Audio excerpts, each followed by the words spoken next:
Om Aganati Syanganangana Chaksurun Militam Yanatajmai Shri Gurave Namaha.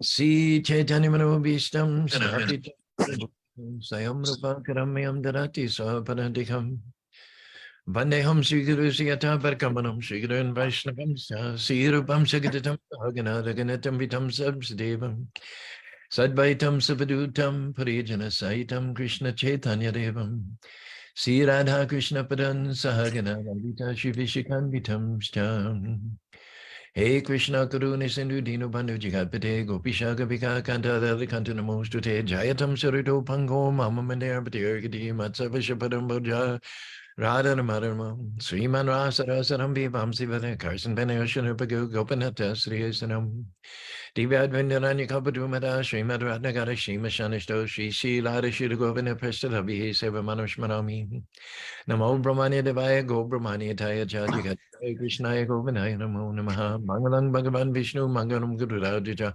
Mangalam Panari Kaksho Mangarayatano Om Narayanaya Vidmahi Vasadevaya Dhimahi Tano Vishnu Pachodiyatahim Om Mahadevi Vidmahi Vishnu Pandichi Dhimahi Tano Lakshmi Pachodiyatahim Mahalakshmi Namastubhyam Namastubhyam Sare Sare Hari Pare Namastubhyam Namastubhyam Tapti Kanjana Goringi Radhe Vrindavaneshwari Vishavana Sute Devi Pranamani Pari Ma Om Vishnu Paraya Krishna Pasaya Bhutale Shrimati Bhakti Vedanta Swami Dharmane Namaste Saraswati Devi Gauravani Pacharine Nirvishesa Sunivadi Praskita Desadarine Sri Krishna Chaitanya Prabhu Nityananda Sri Advaita Gadadhar Shivasari Gaur Bhaktavindam Hare Krishna Krishna Krishna Hare Hare Hare Ram Ram Hare Hare Transcendental Tuesday on board. I'm not sure how I look on the monitor. The electricity went out in this room, so none of the lights are working. Looks like in the little thumbnail I'm seeing up here on the right on Zoom that the illumination is adequate. So based on that assessment, we'll forge ahead. Also, you'll notice some peeling as a result of the first sunburn of the season. So 31 times we've revisited the pastimes of Ambarish Maharaj and Durvasa Muni. There's a lot of nectar, and we're certainly churning up as much of it as we can over the course of time. Right now, we're at the point where Durvasa has overreacted to what was an imagined insult. Can you put yourself on mute there, Rob? Thanks very much. As imagined insult. And we've got llamas screaming at each other out here also. Bobby's been doing some breeding, and so the males are in a high testosterone mood. So that's going to be the soundtrack, I think, for us this afternoon.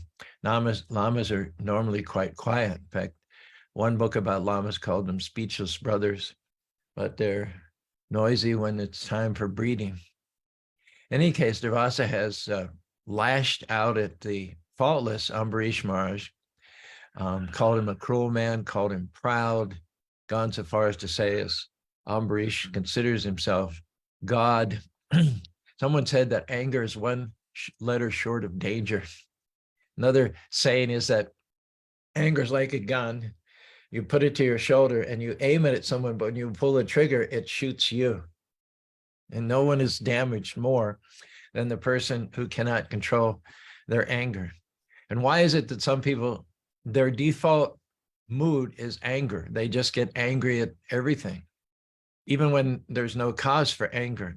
And the answer is they rehearse all the time. In their minds, they carry around a chip on their shoulder, and they see everything through a filter. They see that everything's about them, everybody's against them, everyone's conspiring against them. And with that kind of a viewpoint, a worldview, they fly off the handle. They have a hair trigger. And Durvasa is an exemplary of that, even though in many ways he's a high-class man, sets a high standard for self-discipline, austerity, self-abnegation. What he has done is he's allowed a chink, although he's perfected in so many different areas. He's allowed a crack in his house, you might say, by which anger has come in, anger's inserted itself inside of his consciousness, found a place in his heart. Kamesha, Krodesha, Rajaguna, Mahasana, Mahapadam, Vidyanamivan. Lust and its consequent anger, their sitting places are in the senses. The senses of a person who is not engaging the senses in the service of the Lord profitably and satisfyingly. The senses may be repressed. Senses may be pushed down for some period of time.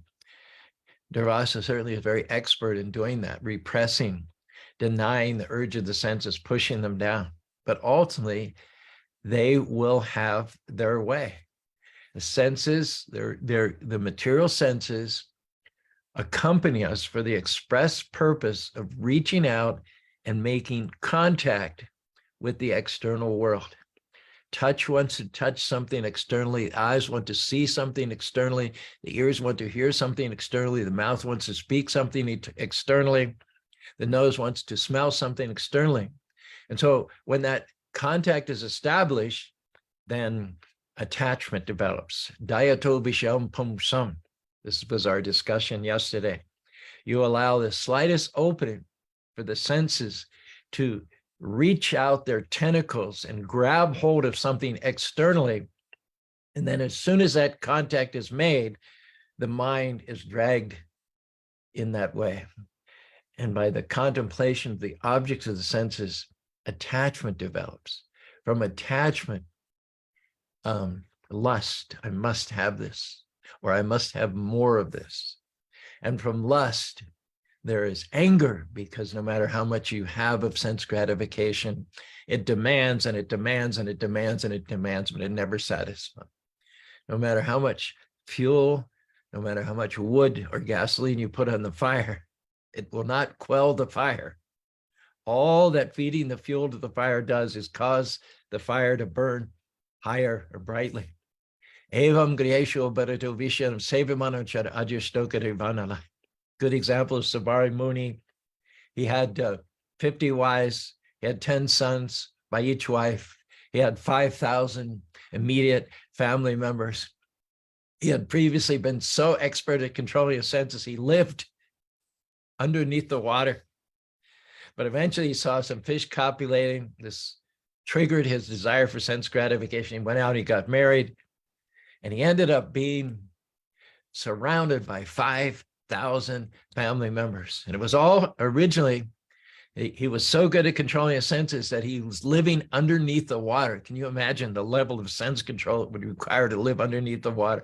And yet it just took one passing glance at a couple of fish copulating, and that was it. His whole credit, all of his merit was whisked away in the wind, as it were. And so similarly, without the fixity, without the strong attachment, without the bhakti to the service of the Lord, no matter yanayata invakshana vimuktamana, no matter how detached you are from the material world, no matter how elevated you think you've become through the execution of penances and austerities, Abhishuddha Buddhi, your calculations are wrong. Your calculations are inaccurate, because without taking shelter of the Parada Vinda, the lotus-eyed, the feet of the lotus-eyed Lord, you're not going to be able to sustain that aloof position. But the force of gravity, the compulsion to act, the urge of the senses to re-engage in the objects of the senses will be so strong that that gravity will pull one back into the material atmosphere and cause one to take rebirth again. So without taking shelter of the lotus feet of the Lord, there's no real guarantee that one can control one's senses. So just like Subari Muni became a victim of sex desire because he had one little opening, one little area that wasn't fortified. Similarly to Vasa Muni, in spite of all of his other extremely impressive, almost divine, unbelievable, supernatural qualifications. It appears that he's a victim over and over and over again at anger. I'm trying to think of a story that I heard about Alexander the Great. Oh yeah, he was going back to Europe, and he wanted to take as kind of a token or a trophy a wise sage from India back to Europe with him to kind of show him off back home amongst his relatives and sycophants. He approached this sage in northern India, and he offered him unlimited wealth and opulences if the sage would accompany him back to Europe. And the sage said, why would I need what you're offering me? Why would I'm sitting here, I've got grass to lie on, I've got the flesh of my arms as a pillow, I've got the bark of trees as my food, I've got nearby water, the generous, noble trees give me fruits to sustain myself. I have everything I want. I'm completely happy. All my needs are satisfied. My time is maximized for chanting Hare Krishna, Krishna Krishna, Hare Hare, Hare Ram, Ram Ram, Hare Hare. I'm free, I'm independent. My life is meaningful, I'm ecstatic. Why would I want to indenture myself to you? Why would I want to take gifts from a worldly man like you? Alexander, upon hearing this rebuff, he became extremely angry, and he drew out his sword. He was going to kill the sage. And he said, do you know who I am? And the sage said, yes, you're a servant of my servant. And Alexander, what are you talking about? I'm not a servant of anyone. I've conquered the whole world. Explain yourself. And the sage said, I have conquered anger. I'm engaged in the service of the Lord. My tongue is chanting Hare Krishna. My ears are hearing. My hands are doing the worship. My nose is smelling the incense and flowers that I offer to the Lord. And so I'm not worried about my senses tyrannizing me, enslaving me. And of course, when the senses enslave a living being for sense gratification, then the result is anger. The sage said, anger is my servant. Anger doesn't control me, but I have control over my senses, and therefore I never get angry. But you just got angry. So your anger is my servant. I'm not a servant of anger. I've conquered my senses. So anger is a servant to me, and you are a servant to anger because you just lost it, buddy, over nothing, over a perceived insult to your false ego. And to Alexander's credit, he saw the wisdom of what the sage was saying. He sheathed his sword, he offered his respects, and he went his way, having learned a valuable lesson.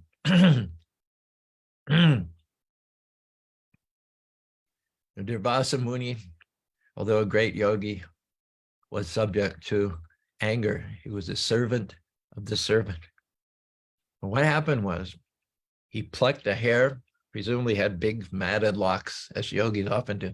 So he pulled one hair, and from that hair, he conjured up this big fiery demon and sent it in the direction of Ambarish Maharaj. Now, Ambarish stood there.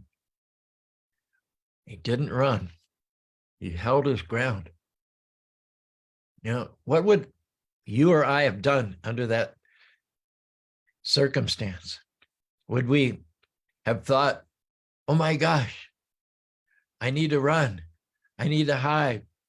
I need to juke. I need to get away from this approaching threat, this demon. This is so unfair. I didn't do anything to deserve this. What would be our reaction under this kind of a pressure, this kind of a threat? Ambarish didn't give it a second thought. He thought, whatever happens to me, it is arranged by the Lord. If this fiery demon is coming at me, I'm not going to try to run away. I'm not going to try to avoid it. I'm not going to try to rationalize it.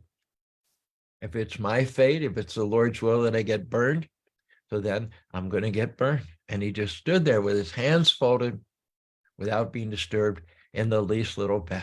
And what happened, as we discussed before, is the Sudarshan Chakra resided within the palace of Ambarish. Krishna had given over his own personal weapon to protect his devotee. No sooner did that fire weapon come at Ambarish. Ambarish didn't react at all, but the Sudarshan Chakra reacted. And that fiery weapon burned to ashes the fiery weapon of Durvasa, at which point there's a puzzle here. And I don't have the answer to this. But the question is, how does one fiery weapon burn another fiery weapon to ashes? Let the scientists scratch their heads over that one. Fire burns fire. How does that work out exactly? And to be honest with you, I'm just not sure. But as soon as the Sudarshan Chakra had taken care of Durvasa's fire weapon, then it went after Durvasa Muni. When Durvasa Muni had performed great austerities, he was extremely impressive in a number of different areas. He was so powerful, the yogi, that he could create and destroy planets at will. He could counteract the laws of material nature. And yet, what did he do? He ran. Ambarish had done no great austerities. He wasn't a great yogi. We don't hear about him counteracting the laws of material nature by his pronouncements. And yet, because he was a simple, fixed up devotee of the Lord, he stood fast. He held his ground in the face of great danger. Danger, again, is one extra letter added on to anger.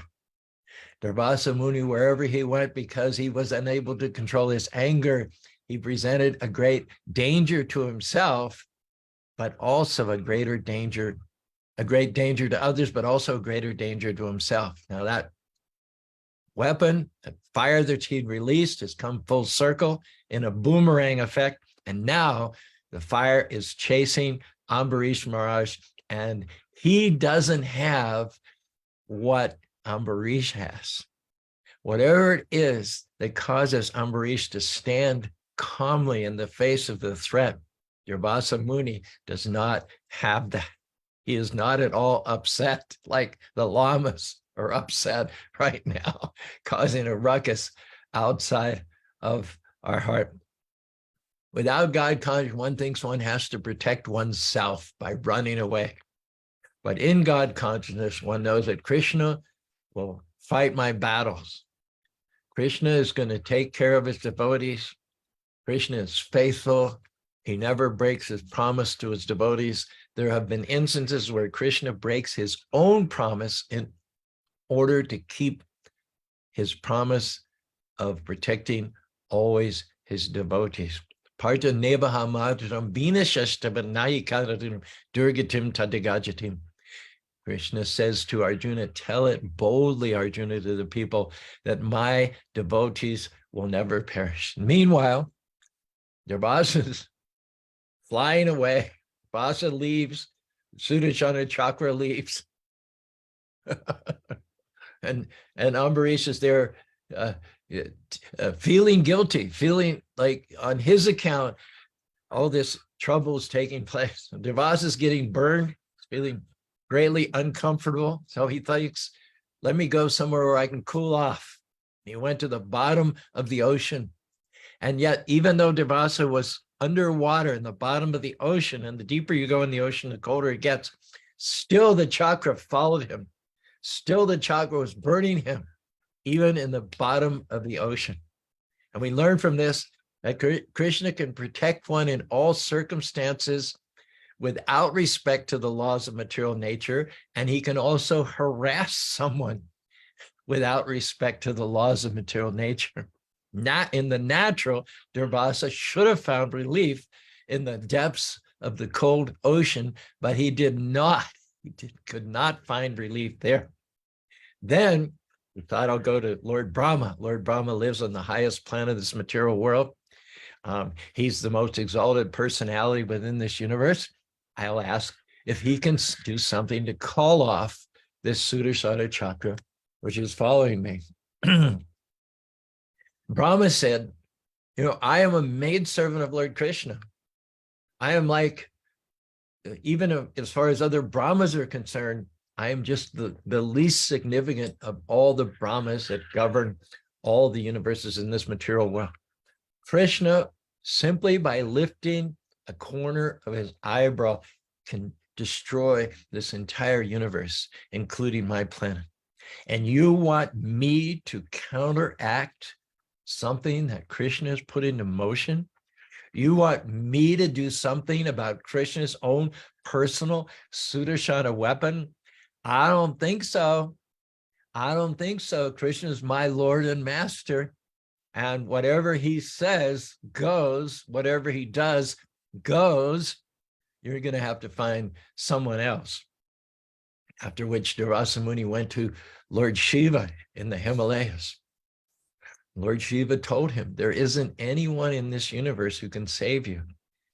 Only one can save you is Lord Vishnu, who exists outside of this universe. You have to go to Mount Kailash and ask Lord Shiva if he'll save you. Lord Shiva told Durvasa Muni, Aradhanam sarvasham Vishnu radhanam tajma paradhanam tidiyanam samartanam.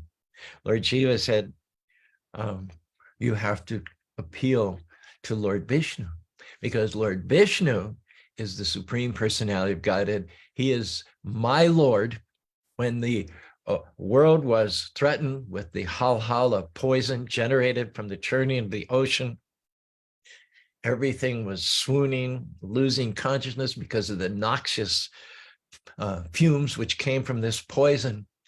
Krishna asked me as a personal favor if I would swallow the poison to save the universe. And I was only happy to do some insignificant service on behalf of the Lord. Pum sam kriya paro badra sarvato hari bhagado priyayam saranam priyayam saracha tajmadidam garam prajapatu shvashtarashtam. In order to create auspicity and to create safety for the praja, the inhabitants of this universe, I was only too happy to take the Lord's order upon my head and swallow the entirety of this great virulent poison, the result of which is that my throat became blue. I became known ever after as Nalini Kanta. And in fact, I'm so proud of the blue throat because it's an emblem of my devotion to my Supreme Lord Vishnu. I can't help you. I'm not going to go against anything that Lord Vishnu has started. So I concur. I put my vote in along with Lord Brahma. You have to go to Lord Vishnu. You have to go to Vaikuntha from Kailash. Durvasa Muni then went to Lord Vishnu outside of this material world.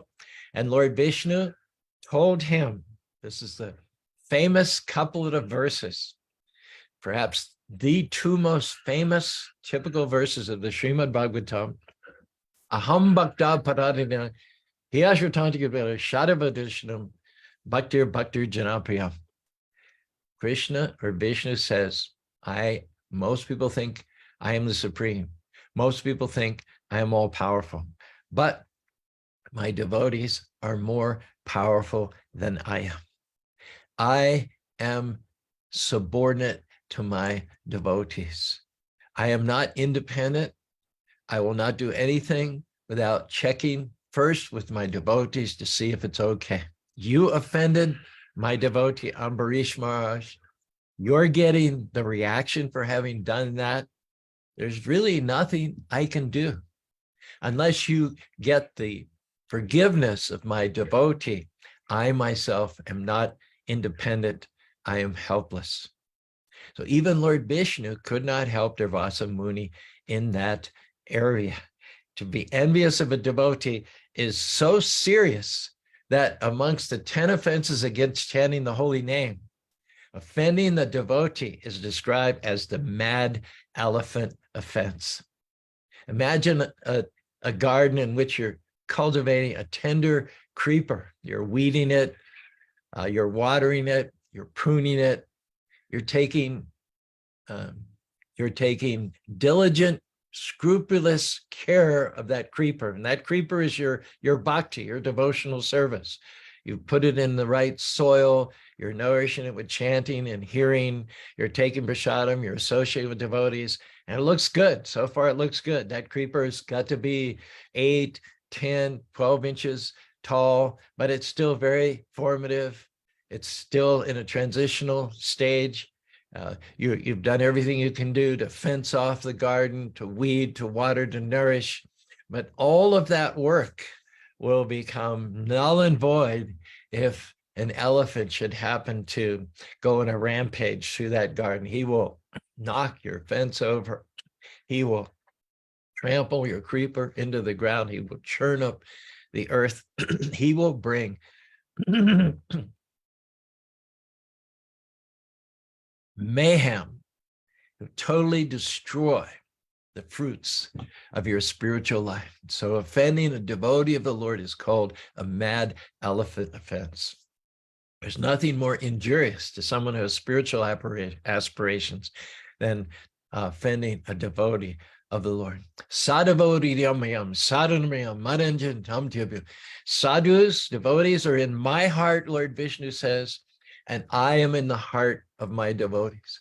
My devotees do not owe anything but me, and I do not know anything about them. Now, normally, nothing can counteract the curse of a Brahmin.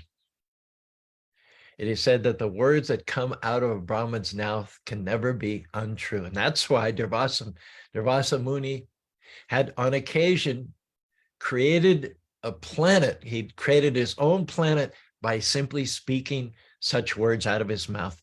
The power of his austerity, the power of his yoga is such that he's able to create and even to counteract the laws of material natures. Normally, nothing can be done about the curse of a Brahmin. Even the Brahmin himself cannot counteract the curse.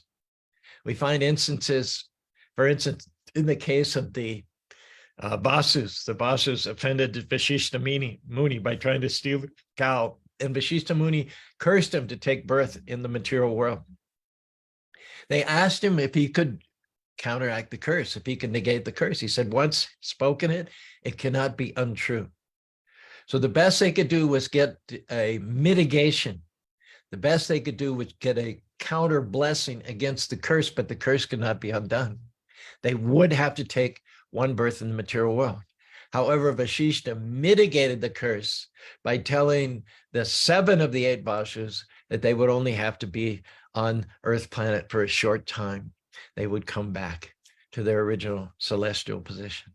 That's what happened. No sooner had they taken birth than their mother Ganga took and immersed them in the waters of the Ganges, and they were only forced to live on Earth planet in this mortal realm for a short period of time. The exception, of course, was Bhisma. His name was Dew. He was the ringleader, and Vashishta did not counter bless him. He blessed him in other ways. That he would have a glorious life, that he would be a great leader and a warrior, he would speak great knowledge. But as far as shortening his sojourn in the material world, no, that had to happen, because once it was pronounced, it could not be undone. Similarly with Manigriva Nalakuvara, Narada Muni cursed Manigriva Nalakuvara to take birth as trees and live for thousands and thousands of years. When they saw the error of their ways, how it is that they had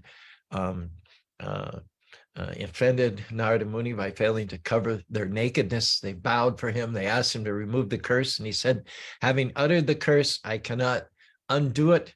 But he said, after thousands of years as living as trees, the Lord Krishna will come as a child, and he will bring about your liberation. The point is that the Brahman's curse is so powerful that even the Brahman himself cannot undo that curse. But in the case of devotees, there are exceptions. We read in the 9th canto of the Srimad Bhagavatam about Prisharadra. Prisharadra was a great devotee of Lord Krishna. He was charged with guarding the cows at night against predators. And one night, it was a dark moon night, a tiger or a lion, I forget which it was, came and he was attacking a cow, and not being able to see very clearly, Prisharadra swung his sword and not being able to see very clearly, missed the lion and he killed the cow accidentally. He was trying to protect the cow, but it happened that he killed the cow instead. And when his guru, Shukracharya, heard about that, Shukracharya cursed him to take birth as a Sudra. Like we said, there's nothing more powerful in the material world than a Brahman's curse. But because Prisharadra was a great devotee, evam vritpam vanangvata prishtadaviram tenupayuktara brahma prapya karamanu. The Brahman's curse bounced off of Prisharadra because he was a great devotee of the Lord. Hare Krishna, Krishna Krishna, Hare Hare, Hare Rama, Rama Rama, Hare Hare. For those who are sheltered in the devotional service of the Lord, even the curse of a Brahmin does not necessarily have to take effect. And if it takes effect, it is only because of the greater plan of the Lord. So although Prisharadra had committed the sin of killing a cow, which is one of the greatest sins in traditional Vedic India, it's still the greatest sin, although people are unfortunately, tragically unaware of that nowadays. So even though Prisharadra had committed the greatest sin, and even though he'd been cursed by his guru, not Shukracharya Vashishta, the curse did not take effect. It appears that Prisharadra was immune from the curse of Vashishta. In fact, Vashishta got some blowback. Vashishta got some negative reaction for having cursed Prisharadra.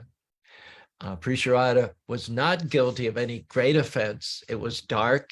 His eyesight was veiled. He was trying to protect the cow, but he couldn't see very clearly. So the fact that he by accident killed a cow was not actually a very great offense. And again, it was Vashishta who overreacted and cursed his own disciple. But the disciple himself was not affected by it. And in fact, it reflected badly on Vashishta. It showed that Vashishta's intelligence wasn't very good. Similarly, Durvasa Muni has now cursed Ambarish to die by a fire weapon conjured from a hair on his head, and yet that curse failed to take effect. Prabhupada says here in the Brahma Samhita, in a translation to the 38th verse, 5th chapter, Yashtu Indra Gopam Atavendram Aho Shakarma Bandana Rupa Phala Bhajanam Matanoti Karmani Nirdati Kintucha Bhakti Bhajam Govindamari Purusham Tamahang Bhajami. Lord Brahma himself says that those who are engaged in devotional service are unaffected by the results of their material activities.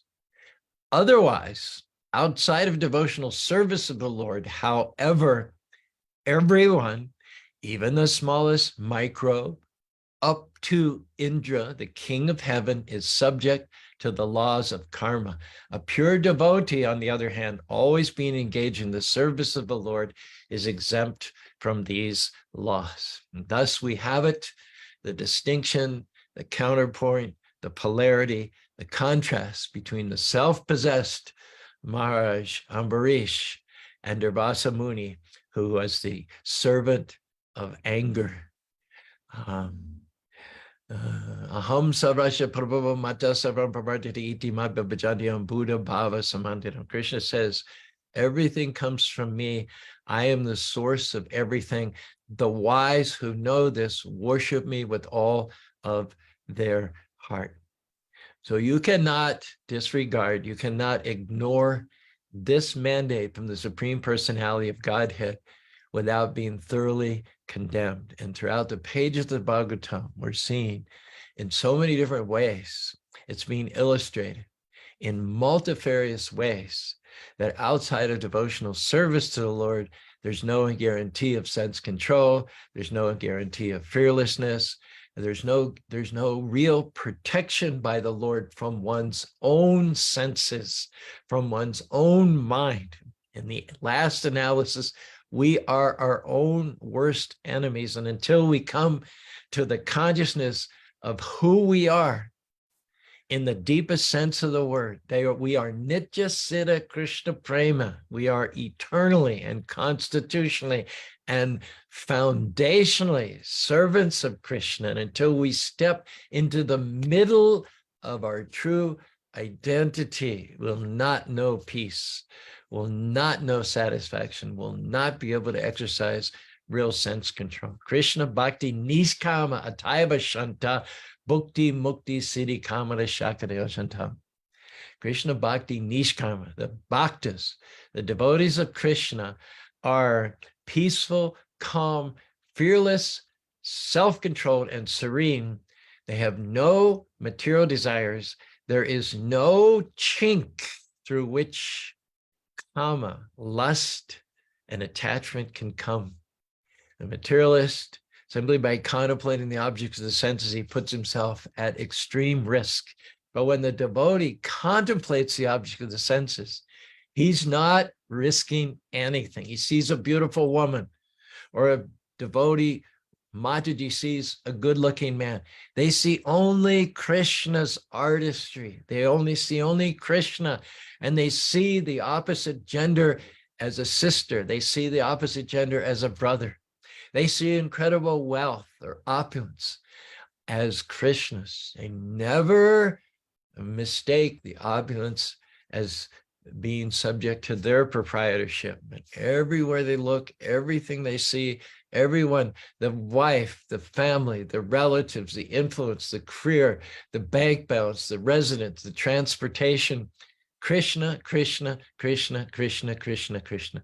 And therefore it is said that because the devotees are submerged and immersed in Krishna consciousness, they are buffered, protected, and insulated by the waves of Maya, the ups and downs, the hot and cold, the hot and distress, the lust, the jealousy, the envy, the competitiveness, the anger, all these negative qualities which set back the progress of the soul are kept at a long distance away from someone who's engaged in the service of the Lord, chanting Hare Krishna, associating with devotees, and who is very, very careful never to offend those who are engaged in the service of the Lord. Hare Krishna, Krishna Krishna, Hare Hare, Hare Rama, Rama Rama, Hare Hare. Well, at some point, I don't remember when it was, the lamas stopped screaming. They're still threatening each other over the fence out there, but it was a challenge to not be distracted by the mayhem which is going on out my window. But thanks for putting up with all of that and staying with us. Anjali, Nitya Siddha Krishna Prema, indeed, yes. Shukshma, she likes the background. That's our own lake here. Kusham Sarovar, we are a temple on a lake of flowers. So here is, in fact, are the Kusham and the Sarovar. The Kusham are the flowers, the Sarovar is the lake. So here is a temple on the lake of flowers, indeed. Vaibhavi says a fire will burn as long as there's oxygen and fuel. Remove those things, the fire burns itself. That's how controlled burns work in a forest. So fires meeting will consume everything and burn out. Socially, though, fighting fire with fire does not work. One cannot overcome emotion like anger through more anger. True, true. Anjali also echoes us. Danger is one extra letter to anger. Shali, Haribo, Brent, Namaste, and Jean. Thanks to all of us for joining. Rob, now we come to you for our final shot in the arm with your takeaways. Would you mind sharing them with us? Hare Krishna, Prabhuji, gladly. Right. Anger is danger. Mm. Anger is a gun that shoots the angry one. Oh, yeah, nice. Don't envy the fish. You might get your wish.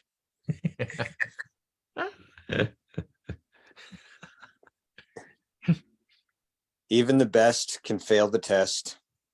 Mm-hmm. Due to his affection, Krishna gives devotees protection. Mm-hmm. Mm-hmm. Don't be divergent. Be Krishna's servant.